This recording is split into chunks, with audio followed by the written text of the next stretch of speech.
Before the concept of GDP was introduced in 1934, customs revenue was a key parameter to measure a nation's economic strength. Back in 1921, China's customs revenue stood at no more than 100 million silver dollars. That number slowly climbed and quadrupled 10 years later. As Western nations industrialized in the 19th century, China remained largely an agrarian economy, putting it at a disadvantage globally.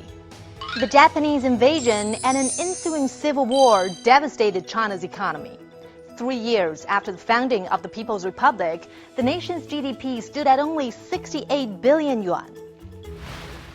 It wasn't until 1978 that real changes began to take place, when China started economic reforms and opened up to the outside.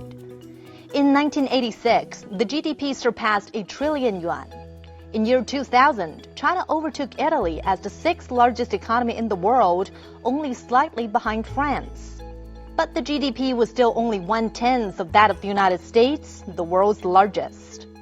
1 year later, China joined the World Trade Organization and has since integrated itself further with the world.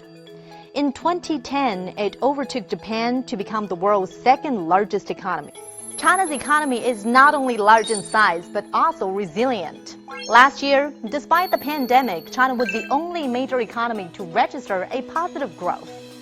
And its GDP per capita reached over 10,000 US dollars, more than 600 times the nominal value in 1952. And the OECD predicts this year, China will contribute 1/3 of world economic growth. And it's expected to make even more progress when the world recovers from the pandemic.